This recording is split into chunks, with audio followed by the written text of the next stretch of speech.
Amazing. Hello. Hi, everyone. Good afternoon. Hi. I'm Phoebe. My pronouns are she, her, and I'm here with my co-hosts, Jessie, if you want to intro. Thanks, Phoebe. Hi, everyone. I'm Jessie, and I also use she, her pronouns. Amazing. And we are your hosts for week 1, so this week. And I'm thrilled to officially welcome you all to day 1 of the virtual National Youth Retreat of 2020. I hope that everyone tuning in today is as charged as I am to dive in and really take advantage of all of these amazing speakers and workshops running across the next 2 weeks. This is actually the second session of the day. We kicked off this morning with a virtual Y meditation session, which was a very, very nice, relaxing way to start off the week, a very busy week in a very busy month. And I hope if you guys see those virtual Y sessions coming up again, please join in. They're really, really fun. Before I go any further, I'd like to acknowledge that I am hosting this session from the lands of the Wurundjeri Willem people. And Jess, where are you hosting from? Thanks, Phoebe. Today I'm hosting from the lands of the Boonwurrung people.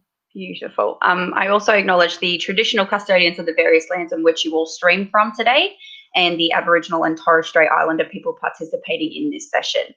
On ConnectMe, there's a chat function that you're welcome to use throughout the session. I know that our speaker today would really love you to participate as well. So if you want to drop the name of the traditional custodians of where you're tuning in from, you are most welcome to. I'm now going to throw it over to 2 of the masterminds behind this year's youth retreat. So welcome Alex and Georgie. Hi, guys.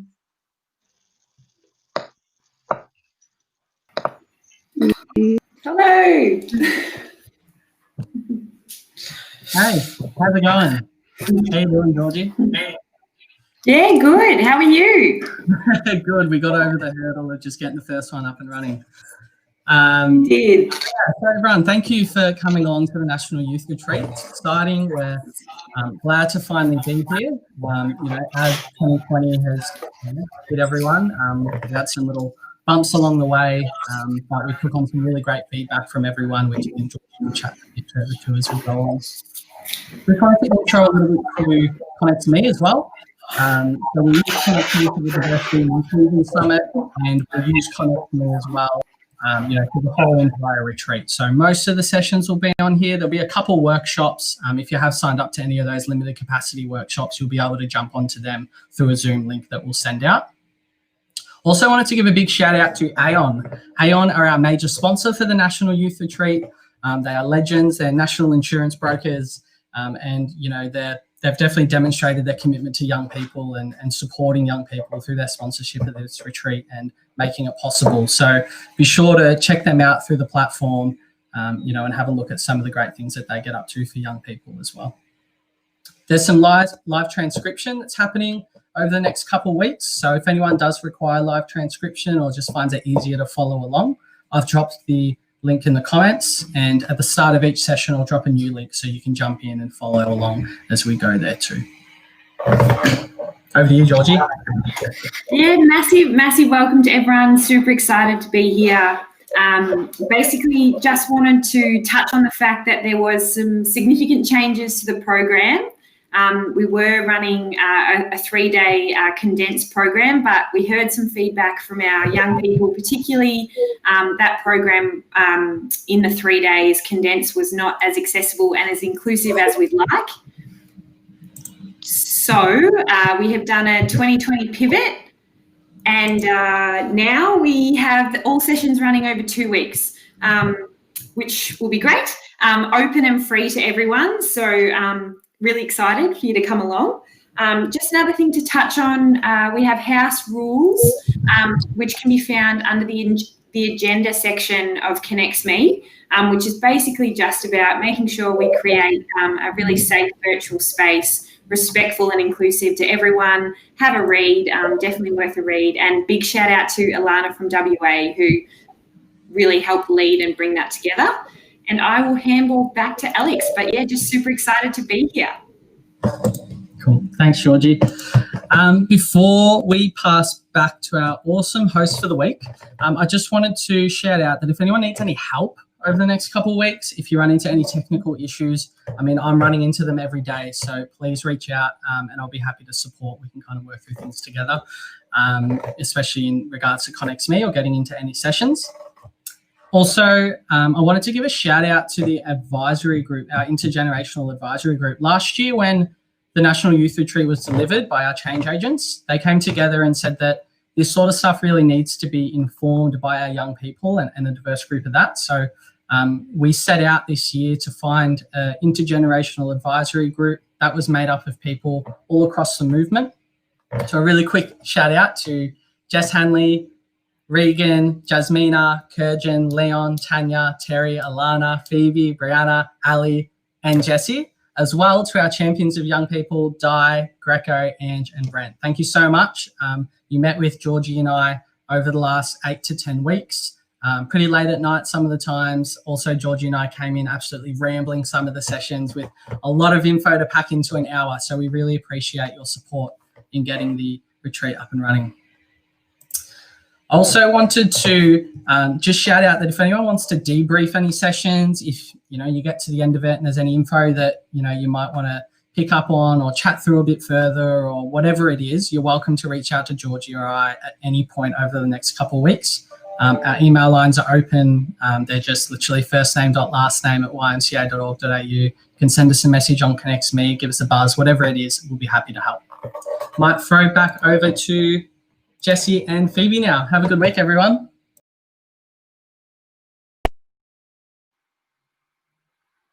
Thanks, Alex and Georgie. Hi again, everyone, and welcome to the National Youth Retreat for 2020. I'd like to join Phoebe in saying how excited I am to welcome you all to this week and how brilliant we think that it is that you've all signed up. The National Youth Retreat, as Alex and Georgie touched on, began in 2018 and brings together creative minds across the whole country. And it's fantastic to see so many Y associations represented here today. The session we have for you now is all about networking, specifically how to approach networking confidently without feeling awkward. In this hour, we're going to hear insights around communicating professionally and putting your best foot forward when building connections. This session is an observe, so feel free to get comfortable, sit back and take in all of the wisdom that our first speaker has to offer us this afternoon. Remember, you can use the chat function on Connects Me at any time to connect with us and your fellow delegates throughout the week. And I'd now like to introduce you to our first speaker, Julian Balthazar. Julian is the owner of 3 current businesses with more than 10 years experience in management within the sport and recreation industry. He is a human resources and management graduate with a passion for sport, entrepreneurship and innovation. Julian was formerly the Centre Director at North Melbourne Community Centre for YVIC, and although his focus has shifted to his own business ventures, he keeps one foot in the door supporting the team wherever we need. We're really happy to have you here with us this afternoon, so take it away, Julian. Wow. That's probably one of the biggest build-ups I've ever had. So I've got some big expectations to meet now, but thank you everyone for having me and everyone for joining today. It's a privilege to get to speak to all of you. And the Y asked me to do a talk last year, which is my first major talk, I guess, at the Future CEOs conference. And I did a session called How to Play the Game, which is basically how to progress from your first job all the way through to like a Centre Director role or a business owner role. So to be welcomed back is really, really special. So the way I run my sessions, and this is actually the first webinar I've run, but I'm very, I love technology. I love live chats and things like that. So I would love if everyone can just go to their interact screen. And if you just want to shout out any posts, questions, comments, give me a little LOL if I say something funny, which probably won't happen. Chime in with any questions or comments. I'd be more than happy to sort of stop my talk and answer them as we go, because I want to keep this really informal and I want everyone to feel like, they belong here and they can be valued and heard. And as I say that, Georgie just said something as well. So that's perfect. So I want to keep it really, really informal. I want to hear ideas from you. I want to come up with ideas together. It is super weird, by the way, talking, realizing people are watching me, but not actually getting to see your face. That is actually super weird. But moving past that, we're going to go through a few networking tips and tricks that I use.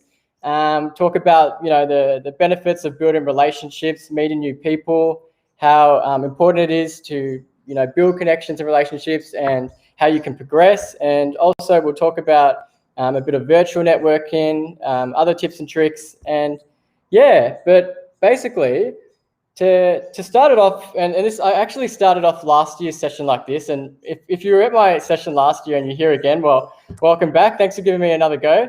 But I would love to hear if you heard me last year, and if you want to leave me a little comment. But what I did last year was start with what people's first jobs were, because I love hearing about that. For me, whenever I meet an employee, and I've been in HR, I've probably looked over 5,000 resumes, maybe 10,000. I love seeing what everyone's first job is, because I know for me, my first job was this amazingly prestige job, which was McDonald's, working in a kitchen, flipping burgers, where I had a manager who used to take me into the freezer to yell at me. And I just remember that to this day in my center director role. I wish I could go back and thank that woman, because she scared me to death, but she also gave me a fantastic work ethic, which I've carried on to my other roles. So yeah, shout out in the comments now. I'll just have a quick look over some of the first jobs that you've had, whether that was Coles, hospitality, whatever. Let's get the ball rolling.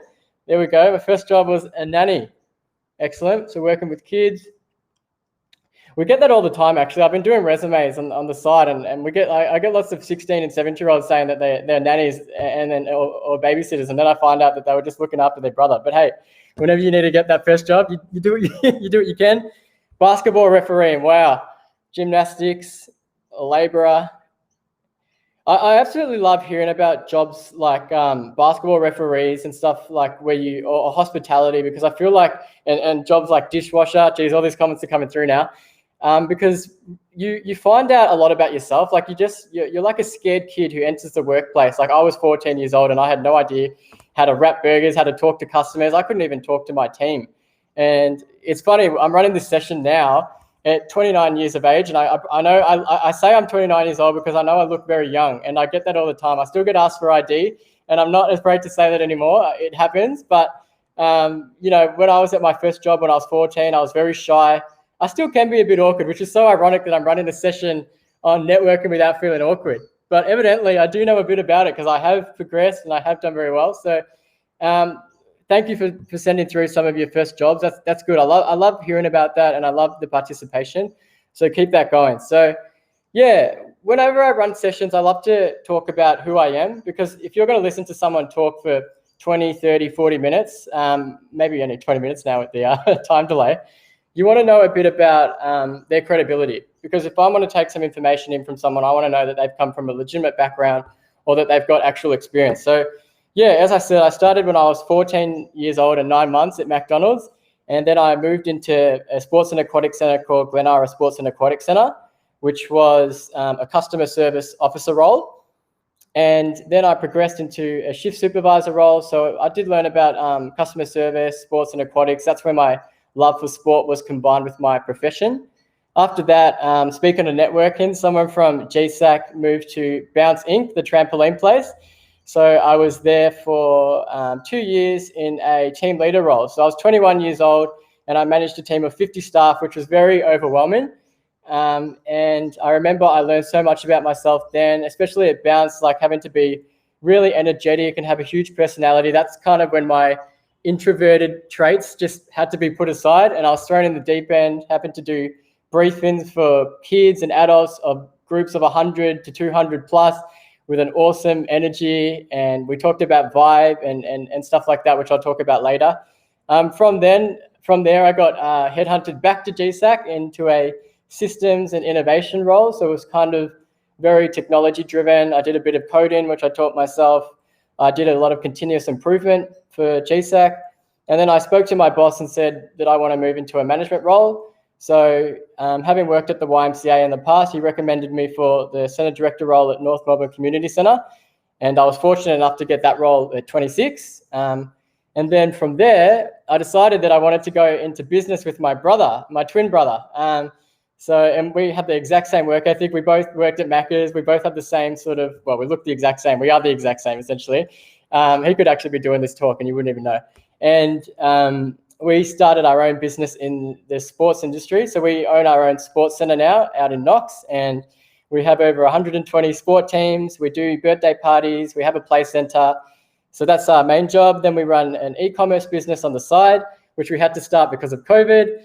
And then I also do resumes, video editing, and a bit of music as well. So I'm pretty packed out with different roles. But that's a bit about me, and that's why I feel like I do have a bit of credibility in demonstrating some networking skills and tips and tricks that we can go over. And yeah.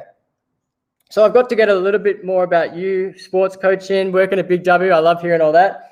So I might just throw this one out to you, to anyone who wants to listen in the chat and type out. What is your definition of networking? Pause for effect. So yeah, if anyone wants to shout in the comments or just type out, what is your definition of networking?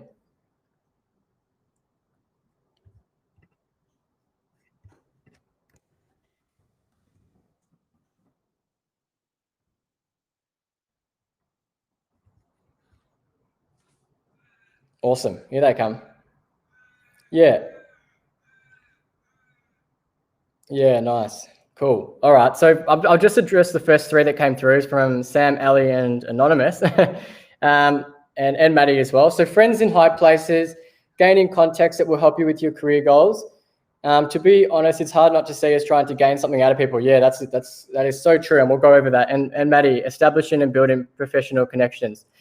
Yeah, sweaty palms and panic. Yeah, I've experienced all of that. And actually, one thing I wanted to get across is, and I actually wrote this down. I have come prepared, believe it or not, which was all of your fears are valid when it comes to networking. Whether you've done it, for the first time, whether you've done it 100 times, whether you've played, I've played music gigs in front of thousands of people, and I still get those sweaty palms. I still get nervous. I still get the butterflies in my stomach. But I think I was talking to Georgie before this session. I was saying every time I get up and talk now, it's less nerves and more excitement. Like I actually have knowledge and things that I picked up that I want to pass on. But don't feel like you're out of place or that you're not up for it just because you get those feelings of, I'm embarrassed, I'm shy, I might say the wrong thing. These are all fears that we have. We all have insecurities. We're all human. It's going to happen. But my goal by the end of this session, if you stay with me, is to go over my 4 steps to build good relationships, tips that I do to make myself less nervous, and how I can build connections with people. And I reckon as a group, we'll be able to get there. So yeah, what are some of your biggest fears when it comes to networking? If you can just type some of those in the comments, and I'll try and tailor my talk to those. So whether it be those sweaty palms, whether it be not knowing what to say, whether it's that you're kind of like me and you're an introvert by trade, and you get shy in front of people. I'll just pause. Yeah. Forgetting their name instantly. Yeah, that's a good one, Alex. I actually had that written down as well. Well, since we are a bit behind, I'm going to skip one of my parts and just go into. All right, so most of my tricks and tips are from my brother. So my older brother is a CEO of AIA, which is an insurance company. And a lot of people say, oh my gosh, he's a CEO of insurance. Like that must be super boring. That's what I thought until I heard about some of the connections that he made through networking. Now, my brother is 40 years old, so there's a bit of an age gap, and he is unbelievable with meeting new people. And I just wanted to read out some of the connections that he's made so that you know that these tips are coming from a credible source, because I did call him for some tips. These are some of the connections he's made just from being a CEO of an insurance place. Chris Judd, Rebecca Judd, Shane Crawford, Steve Hooker, who's an Olympic, some Olympic person, and his biggest connection, David Beckham. Now, he's met all these people just because he's good with talking, he's good with networking. And the funny thing is, I've met some of them as well, and every time I'm out with them, I see that my brother still dominates the discussion and he leads the pack. And it's quite interesting. Like you would think that, someone of, David Beckham's status and, being a celebrity and stuff, Steve Hooker, the pole vaulter, of course. Yeah, I should have known that.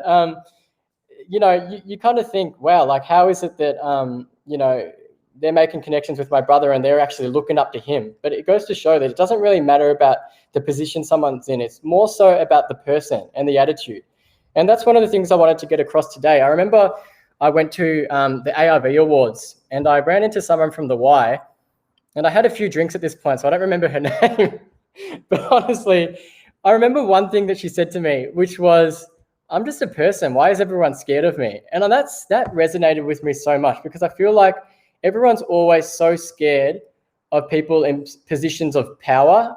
Like people go, oh my gosh, like, how could you talk to that person? Like, they're like the area manager of the Y. Like, you actually spoke to them?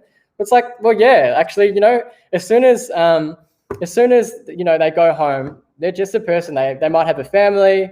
They might, play footy on the weekend. As soon as I finish this talk, I'm going to be like the majority of the young people in this room, and I'm going to go on Instagram and scroll and look at the latest Dan Andrews memes, and I'm going to go and do anything that a normal young person would be. So why people feel intimidated by people in different positions is something that sort of baffles me. And when I sort of put it in perspective and realize that networking isn't so much about trying to gain something from someone, it's actually just friends and connections. It's just meeting new people. I mean, if you think of us in this world of the YMCA as like our virtual world, let's say it's like Facebook or Instagram, since there are a lot of young people here. Really, it's just like getting a new Instagram follower. Like you make a connection with someone at a different YMCA center, suddenly they're following you on your, virtual Instagram. And suddenly that's your connection. And then, you know what, you're going to have a friend of a friend that they know, and they're going to have a friend, and you're just going to keep building connections. So the best way to do that is with my tips and tricks. So firstly, I need a volunteer to do something pretty embarrassing, and I'm going to throw you in the deep end. So I'm going to go to the first person in the comments who says, Julian, I'd like to volunteer. And it can't be Alex, Georgie, Jesse, or anyone behind the scenes.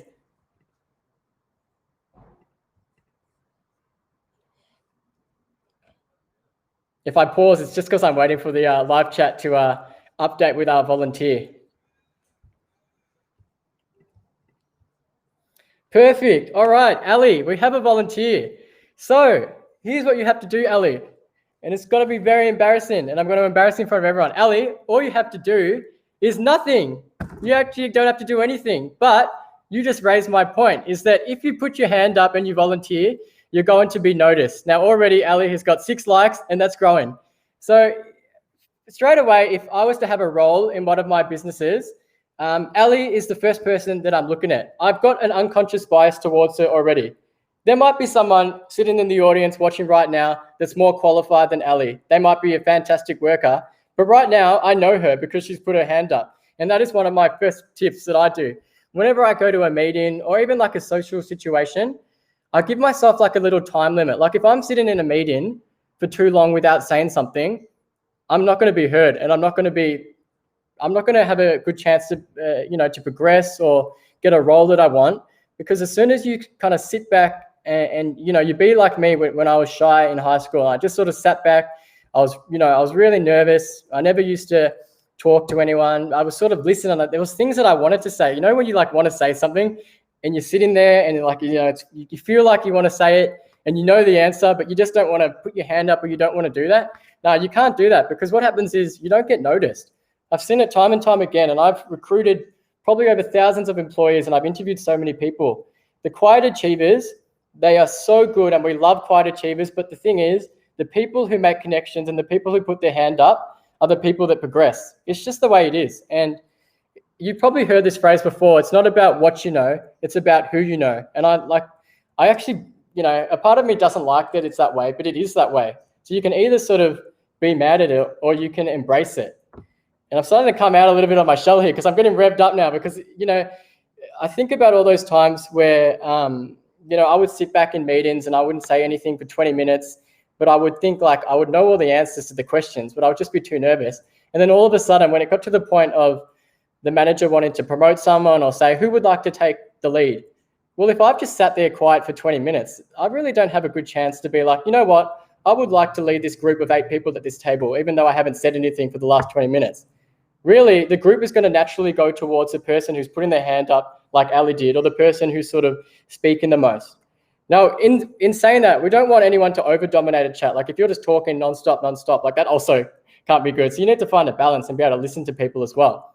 But the main reason I did that little volunteer exercise is to show that the people who put their hands up are the ones that get hurt. So yeah, that's one of my little tips and tricks. Whenever I'm in meetings, whenever I'm in social situations, if I'm not saying something for about, 2 to 3 minutes, I'm again, like I'm not doing myself any favors. So I always put my hand up where I can, and I try to lead the pack where I can as well.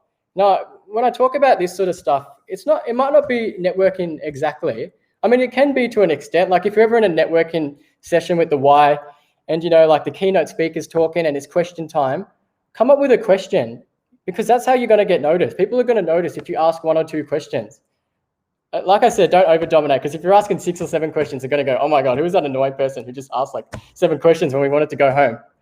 But if you can just put yourself out there and raise yourself a bit of a voice, that's how you get heard, and that's how you build connections. That's how you meet new people, and that's how you progress. Another thing with that is there's a 4-letter word starting with C, bit controversial, but a 4-letter word starting with C that really, at the end of the day, separates the normal workers from the ones that progress. And does anyone want to take a guess at what that word is? It starts with C and it's 4 letters, ends in E.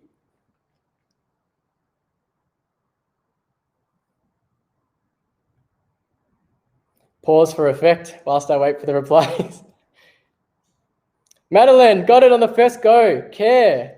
Yep, and Jessica as well. I'm sure you typed those at the same time, but they just came through delayed. But yeah, Jess and Maddie, good work. And all of those people who were probably sitting there thinking it was care, it is.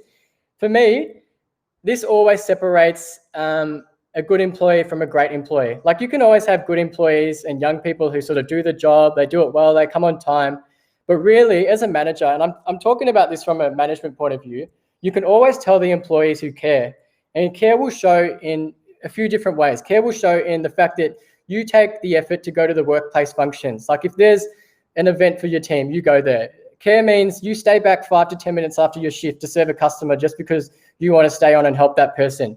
Care means that you message your manager outside of work saying, I've got a great idea, let's talk about it tomorrow at work. If you have care, almost everything in this networking session is irrelevant, in my opinion. As long as you care and you have the right attitude, there's almost nothing you can't achieve. But it is always so obvious to a manager, and I speak about this, having managed thousands of employees, is that you always can tell the ones that really care and are passionate about what they do and the ones who are just there to work. And that's okay as well if that's your goal. But if you want to progress, you actually have to care. And if you don't care, you might not be in the right job. But most of you probably are. And the why is great for that because, we do value passion and we do value care. And that's exactly why. If you put in the effort, you will be noticed. Another thing is with that is transparency. And I talk about this a lot. It's kind of like, even though we're part of a team, in a way, it is kind of everyone for themselves. And I say that in that you really need to define where you want to be, what your goals are, and how you're going to get there. And you need to make things happen for yourself. Like, I think there were times where I used to sit back, especially in my early days at work, and I used to expect that my manager would know that I would want the new team leader role. Or I would expect that my manager would know that I was, looking for the next step up. But really, they don't. They might not know. They might be too busy with their own things. So transparency is really important. Now, whenever I'm in a role, like my last manager, when I was the Centre Director at North Melbourne, was Linda. And I was so clear with her that, look, I'm in the Centre Director role, but my ultimate goal is to end up in an area manager role or the next step up, which for me was becoming a business owner. And I told her, what are the steps that we need to do to get there? And she told me that, she's going to pair me with this mentor, which is Dave. Dave is a manager of Kensington and Carlton Baths. He was at the time. And he's just someone that I've shaped my career up against. And it's so fantastic when you get a mentor and someone who can lead you through. And that's actually one of my tips as well with networking is get yourself a mentor. Within the YMCA, I guarantee there is someone out there that you reach out to who's probably the next position up or the position above that will love to take you on board. A mentor could mean, you check in with them, they check in with you, they send you weekly or monthly emails just to see how you're going. And that's so important. It's also a little tip as well, because the thing is Dave is my mentor, he knows people. And those people know people. And suddenly my name gets thrown around there. And they go, oh, that's Julian. He's Dave's mentor. And suddenly all the people in the YMCA who know and like Dave know about me as well. So it's about getting your name out there. So just having a little time check, 1:10. Oh boy. Does anyone have any questions at this point? I'm going to get into my four tips for actual networking events and networking. But then, I'd love to get some questions as well. Cool. I haven't seen many LOLs or anything yet, so I'm guessing I'm not being that funny. But that's okay. I'm not trying to be very funny. I think most of this stuff isn't meant to be that hilarious. But anyway, I'm going to get into my networking tips, and a lot of this is actually going to seem like common sense. Some of this stuff you might already be doing. Some of this stuff you might be going, why did that guy just tell me to do that? Like, that's not going to work for me. That's fine. That might be, George has been lolling nonstop. That might not work for you, but these tips work for me. And I, like I said, I come from the background of being extremely introverted. I was very, very shy at the time. So these tips work for me, and I hope they work for you. So number one is my networking tip. And this is talking about if I go into like a networking session with, you're going into a session with lots of YMCA people. What do? My number one thing is, and this is at the point where you can write things down, talkative state. Get yourself into a talkative state. Now, what I mean by that is, when you ever go out to like a bar or you go to a networking event or something and you can just notice the energy or the vibe is really flat? Like, like if you go for like a walk with a friend and you go, oh, hey, like, hey, how's things? Like if my hey is like, hey, how are you? Like that's like really like disengaged. My energy is really low. And the whole conversation is going to be as flat as that throughout. It's going to be like, oh, hey, how are you? Like, how's work? Yeah, how's it going? Yeah, did you watch the new season of New Girl on Netflix? Like, yeah, it's just not that exciting. But if I get myself into like a really talkative state, I hype myself up, suddenly my hey goes from like, I'm going to type this in the chat. It goes from hey to like, hey. I swear I'm going to watch this back and just cringe at some of the stuff I'm saying. But the point I'm trying to get is that when I get myself in a talkative state before a meeting, just like I have in this session, my vibe is up, my energy is up, and the conversations are much more lively. And people notice that as well. People notice that your energy is infectious. And we used to actually have this thing at Bounce called like the vibe, like what's the vibe like today? And if anyone's vibe was really low, we would try and raise it. So I try and get myself in a talkative state. And how I do that is I start chatting either out loud to myself to get myself, in that mood, or I do something that's really, really embarrassing. And the only reason I'm going to admit it to all of you is because I can't see you. I actually can't see you and how you're responding. So I'm just going to say it. And I actually wrote it down. And this is one of the most embarrassing things I ever do. But I am a singer. On my way to big meetings like today or networking events, I jump in the car, I put on my mobile phone, I jump on YouTube safely before I start driving, and I put on Aussie pub classics like Wonderwall, Teenage Dirtbag, Ain't No Sunshine, Steal My Sunshine by Len. And I start like playing these songs that I've never listened to on my own, but I listen to them in the car and I start belting them and I get myself in a really good mood. Because actually studies have actually shown that you can turn your mood around within 6 seconds. I'm laughing as I'm saying this because it just, now that I've said it out loud, it sounds so ridiculous. But I play these songs like Teenage Dirtbag and stuff and I start singing them and I get really revved up and my energy's going. And I get myself in a good mood. But I will put a little disclaimer. If you're ever going to do that, drive, and just make sure that when you get to the red light, you just look around and you make sure that no one's looking at you, because then you are going to have a few moments, where you're going to have to pretend you're on the phone, or you're going to be like, oh God, did they see me? Like, I just need to make sure that this light's green so I can drive away. So that's what I do. I get myself in a talkative state so that when I see people at networking events or when I go to work or when I'm doing a session like this, I'm really pumped up and I'm energetic and I'm ready to go. So that's my first step, is to get yourself in a talkative state. Because if you go there too shy, it's going to be like that the whole time, unless something flips your mood. All right, so after the talkative state, my second tip is openers, and practice openers. And I would love to practice them as a group if we can. And when I say opener, I mean, how do you introduce yourself to a new person when you meet them? Do you go up to them and do you bow to them? I mean, if you do that, please don't bow to me. But how do you do it? And this is my tip pre-COVID. So obviously, like, people can't really shake hands now. But what I do is I go up to them, I look them in the eye, and I extend my hand and I go, "Hi, I'm Julian. Nice to meet you." And then they will usually respond with their name.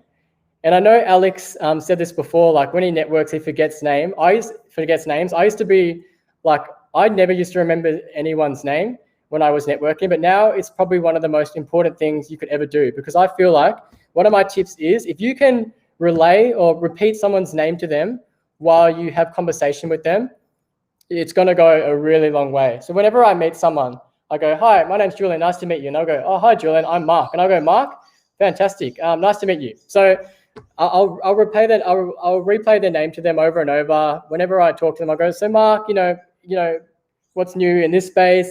What brings you here today, Mark? Like, make sure you use their name, because that makes them take notice. One of the things that really stood out for me once in my business is I had this referee who worked for me. He was a futsal referee, and he didn't know who I was. I think he knew like of who I was, but he actually hadn't met me.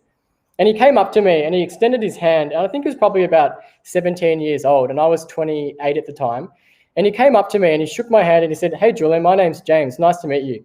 And I couldn't believe that. Like, he had so much confidence, and he stuck with me till that date. And he's been such a great referee. And I just remember like the confidence that he had, and I was taken away going, wow, like here he is speaking to an owner, the person who, pays his paycheck, who manages the whole center. And he had the confidence to come up to me and introduce himself. And he used my name. And that's where I've got this tip and trick from. So that would be something that I really recommend. Another thing is, don't be afraid to repeat and ask what their name is. Like, how, you're all nervous. You go up to them, you go, "Hi, nice to meet you." They say their name and you go, "Oh, cool." And then you actually go 2 seconds later, "What was their name?" So just repeat it until it's sort of engraved in your mind. Like, "Oh, Mark, was it? Oh, no, it's actually Michael. Okay, cool, Michael. Nice to meet you." So that's my opener. And also another tip and trick I'll give you is I give myself a little 3-second rule whenever I open with someone. And I do this when I go out to a bar and I meet new people as well. And I also do this at networking sessions, is I give myself the 3-second rule. What I mean by that is, if I give myself more than 3 seconds, I'm going to overthink it and I'm probably not going to approach them. But if I go over within 3 seconds, I'm already in there. And then it's fine because you started it.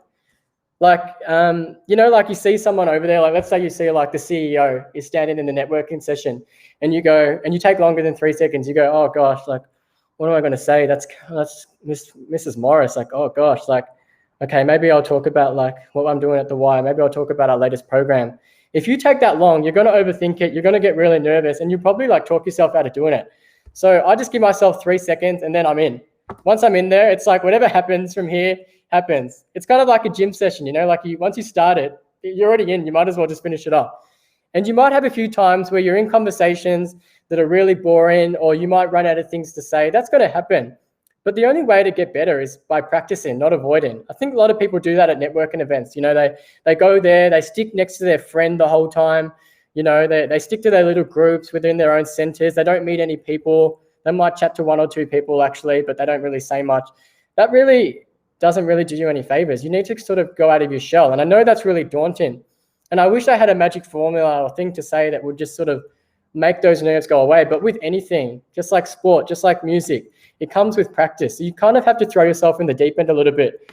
And you can practice it doesn't have to be in a networking scenario. Like you can go, every time you go out, like you might go to a restaurant and talk to the waiter or the waitress, and just ask them about their day. Or when you go to the supermarket, if you're not game enough to use the checkout counters, you might go to the old school method and speak to the person, scanning your items and just have a conversation with them. I actually like do that all the time now, naturally. And again, I was very, very shy. I never used to do that. But now, like, I have so much confidence talking to people that I don't know, because people are either going to respond really well or they're not going to want to talk to you. And if they're not going to want to talk to you, that's fine. Like, you need to, the more you practice it, the more comfortable you become with rejection, or the more comfortable you become accepting that some people just sign up to chat. And yeah, suddenly you want to be just more active and engaged. So I have a comment from Georgie saying, how do we bounce back from a networking bomb out? Like you freeze, you say something dumb. I actually had that written down. And the thing that I came up with to that is that I've had moments where I have, I've been stuck in conversation. I haven't known like how to exit. I've had those moments where I've frozen up or it's been really awkward.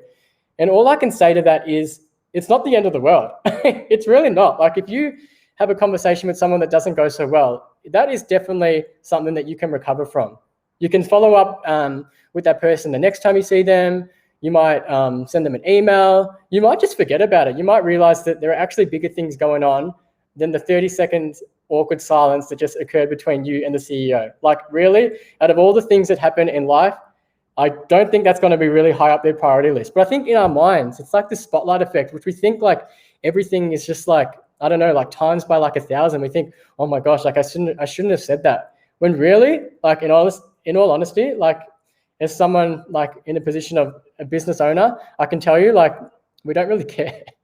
Honestly, we don't really care if you stuff up or you say something silly. People have made like horrible mistakes. And I mean, not just in workplace settings, but even if we're talking about just workplace settings, like I can think of employees that I've given warnings to and who have been on performance management who have turned it around. And now we're like, they win awards and they turn out to be unbelievable employees. Like anything can be recovered. So don't stress too much. Leon, that's true. No one's going to remember in a month's time. And as I said, all these people that you're talking to, as soon as they leave the networking session, they go back to all the struggles. I mean, they're obviously highs, but all the lows that we have in life. They're going to sit in traffic. They're going to have to worry about what to cook for dinner. They're going to worry about, their son, taking their son or daughter to the next, dance practice studio. I don't even know what I'm saying now. But what I'm trying to get is, even though things might be in your mind as like really, really bad, it really, really isn't that big a deal at all. There are so many more important things going on. So talkative state, openers. Openers, whenever I do an opener, and I talked about it, my 3-second rule, I talked about how I introduce myself with confidence. I look them in the eye, I say, nice to meet you. Can someone just in the comments just post like any good openers that you think? Because I actually practice some of them. I don't, do them anymore. They sort of come naturally to me. But with my openers, like, again, if you're confident enough talking to people, your opener could be as stupid as the polar bear break the ice opener. Like I've literally said that to a person in a higher position than me, just to sort of like, just because I was feeling good that day. I don't really mind what I say to people now, because really, it's not really about the opener. It's really just about smiling, being energetic. Hopefully I'm coming across like that now. The content itself actually doesn't matter as much. But anyway, if you want to chuck some cool openers in the comments just to share with other people, that would be awesome. I mean, I did a lot of research on networking before, and one of the most common openers was what brings you here. I think that video that I looked was kind of outdated, because I don't think that's really that necessary now, like what brings you here. Like it's kind of generic. Really, research shows, and I wrote this down, that the more diverse range of ways that we connect with people outside of work actually strengthens and deepens the connection that you have with them. So if you can actually relate to people on a non-workplace level, you've actually got a greater chance of building a connection with them. That's why when I go into like a YMCA networking event, or I'm meeting business owners from around Victoria, usually my opener has nothing to do with work. It happens to, I look for cues. Like if someone, talks, someone happens to be wearing like a Richmond footy cap, I talk about my love for footy with them. Or, I talk about the latest things that are happening in the world. I don't talk about work all the time. Elizabeth, I introduce myself and give compliments like, I love your shoes. Yeah, that's perfect. I do that all the time. Like if I go up to someone and like they're wearing like a super funky jumper or something, I'll be like, that's like an awesome jumper. And then like, bang, you're in. So come up with your own openers, share some in the comments as well. But really, I wouldn't overthink it. Again, it comes back to that thing that people don't really mind that much. You don't need to have the perfect magic formula. You just need to smile, introduce yourself, and then whatever you say from there is on you. I tell them about how I slept the night before. Sam, it's fantastic. Hopefully you had a good sleep, Sam. So we've got talkative state, openers. Now, the third one is content. And I think this is mainly the biggest one that we're kind of all wondering. And I would love to hear some of your thoughts. So please, what do you do when you're in a group of people? This could be in a social situation or in a networking event. What is the sort of stuff that you talk about? I'd love to hear your ideas, and I'll go over a few. But again, I'll give you a little hint. It's not about talking about work all the time, because it gets really, really dry, especially when you're meeting 6 to 10 people within the space of like an hour, going, oh, like, so which center are you from? What do you do? How's it going? So one of my tips with content is always ask open-ended questions. So instead of, did you like this session, which is a closed question, that means yes or no. Did you like this session? Yes or no. I would change it to, what did you like about this session? How good was the keynote speaker? Like, what did you like about the keynote speaker's, talk? Have you watched the new season of New Girl? As you can tell, I'm watching that at the moment.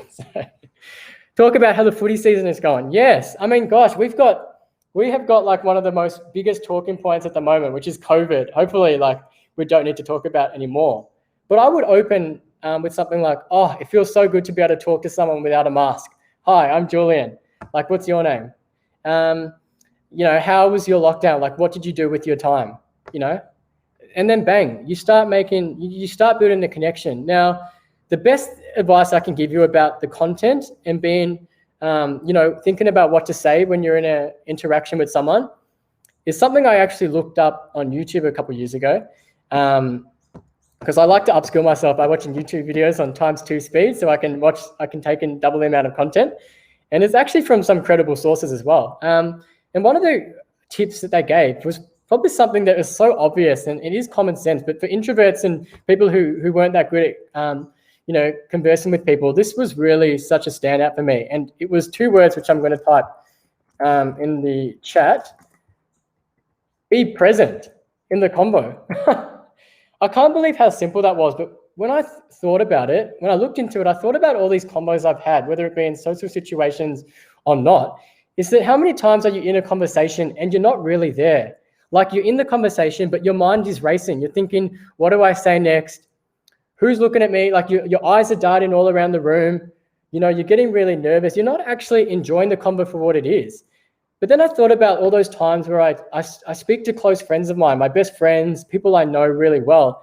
And I think I'm always present in those convos. Like, I'm really engaged in those convos that I never actually think about things like I'm going to run out of what to say.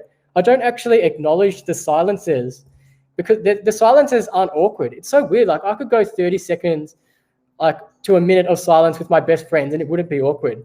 But if I have 20 seconds of silence with someone I don't know, suddenly it's like the most awkward thing ever. But I think that's because I'm not actually present in the convo. I'm overthinking too much. And again, this stuff happens and it's going to take practice. Like, it's not going to, you know, you're not going to leave this webinar and suddenly just be like the best person at talking in the world. And if you're extroverted, I envy you. If you're in this session and you're an extrovert, like, damn you, how do you do it? But honestly, just enjoy the combos for what they are and actually listen to them. Sorry, something just popped up on my screen. Yeah, listen to them in the conversations, be present, and also don't get nervous about how long the convo is going to go, or if you're going to get stuck there, or if you're not going to know what to say. Because what I found in social situations, networking, is that all it takes is about 3 to 4 minutes, not even, for there to be a moment for either another person to join the convo, something to happen where the convo has to end, or 3, for you to exit the convo. Like, if you run out of things to say, or you feel like the convo is coming to an end, just end it. Like, it doesn't, you can go over to the next person. And that's actually brings me to my 3rd point, which is close and exit. If a convo is coming to an end, it's not impolite to, you know, just end the conversation, if you do it the right way, that is. So all you need to do is you get yourself in a talkative state, you use your opener, you connect with them on a non-work level. So you talk about, yeah, actually that's a good point. Extrovert is sometimes worse if we overtalk. Yeah, that's true. But one thing I do love about extroverts is generally they get more energized when they talk to people. As an introvert, when I go out and I talk to people, it drains the energy. I need to get home. But that is a fantastic point. But yeah, talkative state, opener, content, and then close. So does anyone want to shout out some, and when I say shout out, I keep saying that because I'm so used to saying that for people shouting out at me, but does anyone want to type any close phrases that might be beneficial or polite? And I've got some that I'm going to tell you about as well, but I'd love to hear them from you because I feel like I've just been talking too much. So I'm going to pause until I hear closes. And when I say closes, I mean, like, how do you exit a conversation?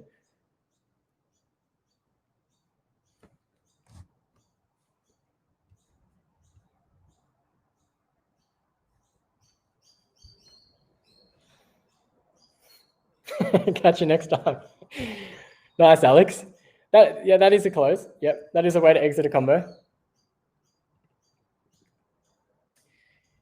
Don't be shy. I'm reading. I'm gonna keep looking at those, but I'll go over mine. I go over these little oh, there we go, Phil. It's been beautiful meeting with you. I would love to stay connected with you. Here is my business email card. Perfect, Phil. Rowan, thank you, everyone. I hope you enjoy the rest of the day. Yeah, perfect. Ali, good. Sam, good. Amy, good. Megan, good. Yeah, all perfect. This is what I do. I go off this little thing in my mind, which is HOWU.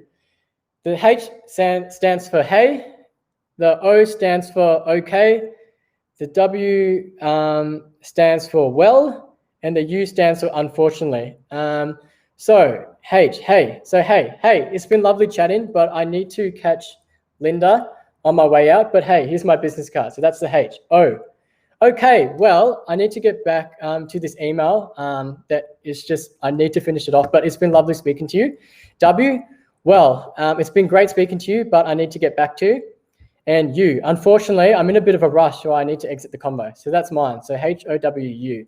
And generally when the convo is over, you kind of know. But like I said, there are other things that could happen. Like if you're speaking to someone, I think one of the things that made me used to get really awkward and nervous is one, I wasn't present in the convo, but two, and I kind of touched on this before, is I would think that I would be stuck there for 10 to 20 minutes or 30 minutes, and that would really freak me out.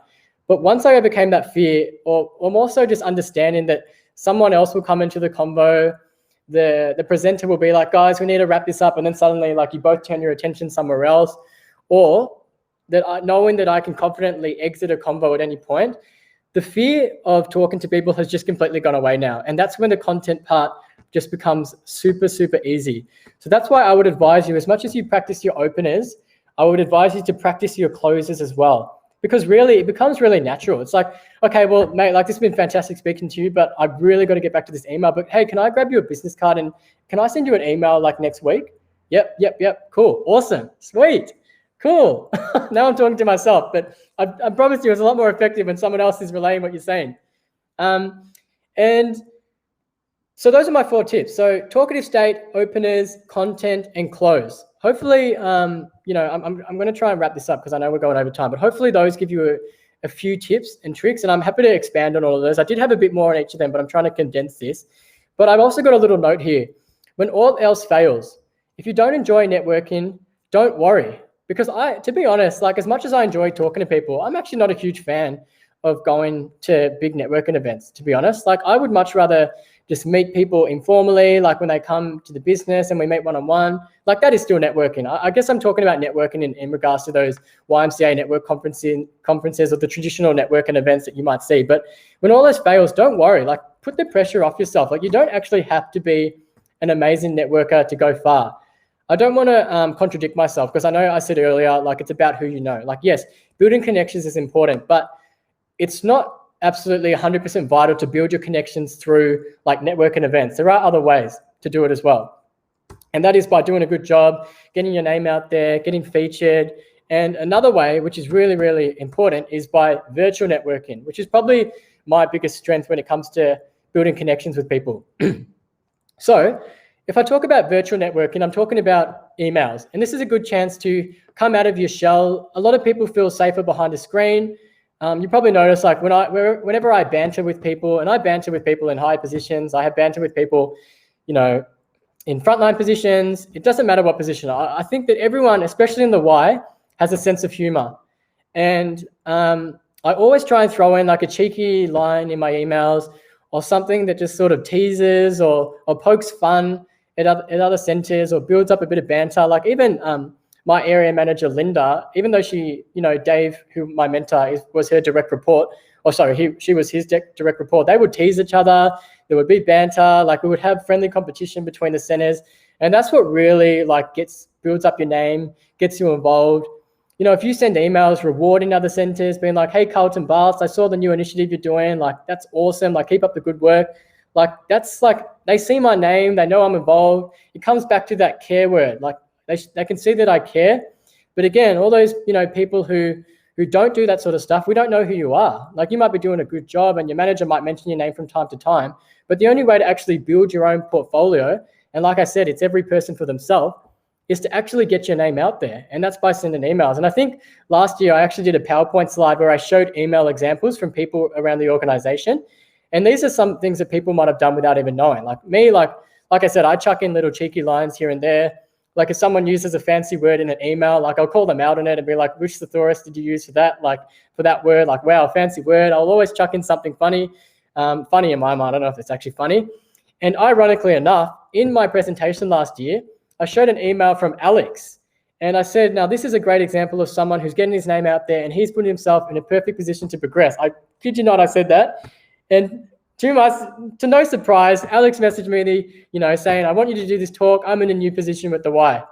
And bang, look at that. I'm not kidding, Alex. I said that. You're the only person, I use my email examples, but I use one from you. And I was like, I see it so clearly. I see workplace, building connections and networking can sometimes be like a game. I guess being a bit shy and having a bit of a nerdy side, growing up, I was into video games. And sometimes I think about being in an organization, putting yourself in a map. You're like a character in a game. How do you build up on your portfolio? How do you get your name out there? How do you work your way to the top? And that's why my session was called how to play the game. But it's these little cheeky tips and tricks you can do that might sound like common sense that actually work and get you far. So yeah, it's caring, it's staying relevant, it's doing the weekly trivia question to get your name out there, doing something fun, teasing people, banter, even with people that you are nervous to. I guarantee every single person that you're nervous to talk to within the Y either started from the same position as you. So they were basketball referees, they worked in hospitality, they worked at BW and they worked their way up. Or they're just normal, we're just normal people who just want to laugh at the end of the day. And I've really unpacked that. One thing I want to get across is that I'm not a suck up. I do not believe in sucking up. Sucking up, there's a difference between teasing someone in an email and going, oh, by the way, I cooked some brownies and left them on your desk. There's a key difference between that. No one likes to suck up. No one likes a person who goes to the manager, oh, by the way, I saw this person doing that. I'm your go-to guy. I'm your inside man. I've actually had that, and that does not make me trust someone. It makes me think they're kind of shady.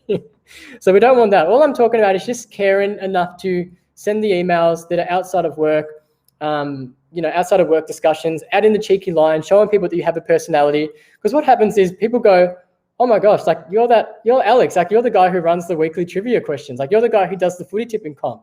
You're the person who, that I saw at the lawn bowls event. Those connections or those opportunities wouldn't happen if you just stay at home or if you just go to work, you clock on and you clock off and that's it. And that's why it's so important, with that exercise where I had Ali volunteer, to put your hand up and get yourself out there. That's where you make a name for yourself and that's how you progress.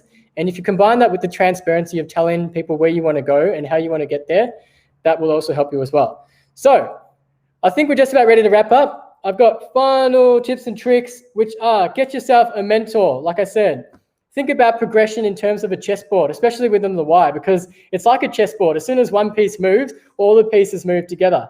So I think about if I want to be in an area manager position, that means that an area manager has to leave. So I'm thinking, okay, well, what's the step above an area manager? So is it development manager? I can't even remember. But if they move into that, that means that everyone's going to shift forward because usually the Y hires internally.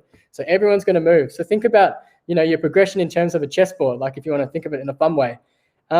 Make connections and friends with the right people. Again, don't think of it as building connections and gaining something from someone. Just think of it as getting a new Instagram follower, making a friend of a friend. Treat it like a game. And don't forget to have fun and banter with people. Even me, today now, in the live studio back end, I've built a connection now with Phoebe, Jesse, Georgie, and Alex, and we're having a bit of a chat, a bit of a laugh. Now I've got the four of them, as a connection for the rest of my time here. And every single one of you who attended this event and this session right now, you've already just gained some extra points because now if you send me an email or if I see you apply for a role, I'm going to go, you can just message me and be like, oh, by the way, I went to your networking without feeling awkward session and bang, just like that, I already have an unconscious bias towards you. I shouldn't, but it's just the way that the corporate world works. I will just naturally, unconsciously probably favor you. And that is just why it's so important about who you know and getting your name out there. So yeah, I know we did start a bit delayed and I kind of have rambled on a little bit. So just to sort of sum up, because I love leaving sessions where I'm confident that the participants leave going, we picked up some tips and tricks and we didn't just listen to someone, waffle on for so long. So really, if you don't take out anything from the session, just take away this. Get yourself in a talkative state, work on your openers with the 3-second rule. Think about being present in your conversations and connecting on people on a non-workplace level. And 4, work on your closes and your exits. And the rest It just comes from practice and doing it. And as I said, I'm a connection here for you down the track in the future. We're always looking for new people at my business, but I can't poach anyone. But within the Y, you can grab my email and connect with me. Follow-up emails from networking is vital as well. So with that being said, yes, okay, Georgie's going to wrap it up. Does anyone have any final comments or anything that they want to post? Or Alex is on cue. Hey, thanks, Jules. That was awesome, mate. To be honest, Georgie sent me a message, said, look at the time. I thought, geez, I could have gone for a few more hours. That was really great to hear you speak. How'd you find it? I guess speaking to a camera.